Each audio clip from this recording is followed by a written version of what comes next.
I'm using a 9 by 12 watercolor paper here, and I have it taped down to my drawing surface. I used my painter's tape and I have it segmented into 4 different sections.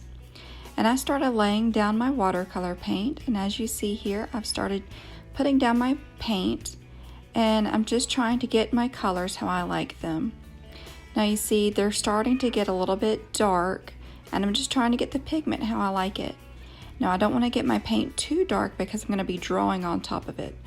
So once I get my paint how I like it, I'm going to kind of use my paintbrush to kind of take back up some of that paint just so it doesn't get too dark, because if my paint is too dark, then you won't be able to see the drawing very well on top of it.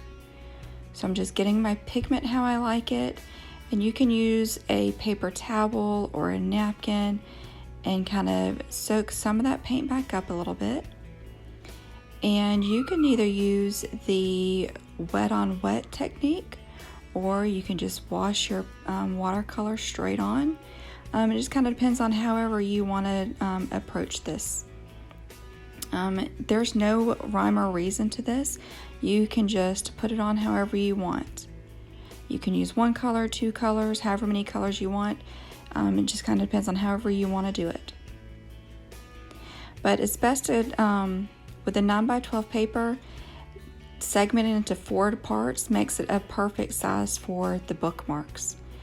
So I did 1 with the red, purple, and blue, 1 with the yellow and green, 1 with the blue and purple, and 1 with the yellow and orange. And I really like the way that they turned out. And I'm just kind of soaking up any extra ones just so it'll dry a little bit faster. Because if you have puddles of the paint, it takes a really long time to dry. Alright, now that my watercolor paper is dry, I'm going to be drawing some mandala designs on them, which basically means that they are repeating circular designs starting from the inside and going out. They can be any sort of designs that you like. Some of these, as you see, are some lines.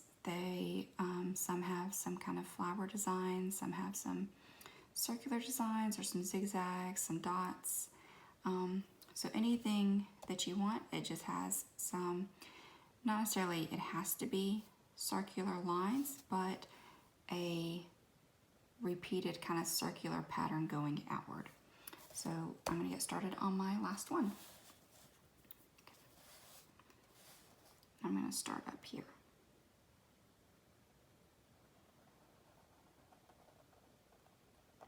Oh, and I'm using a fine point Sharpie.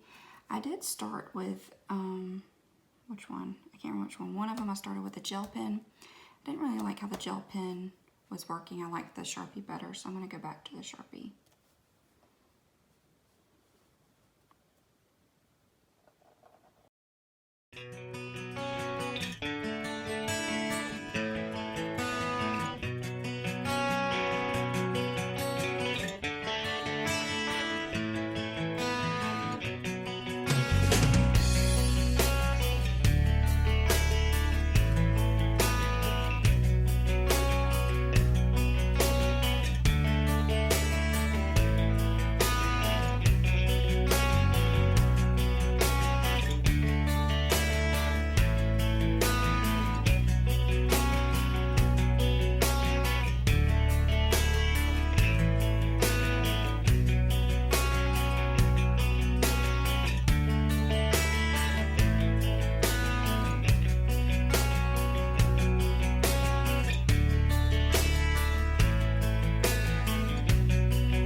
Okay, now that I've gotten this far,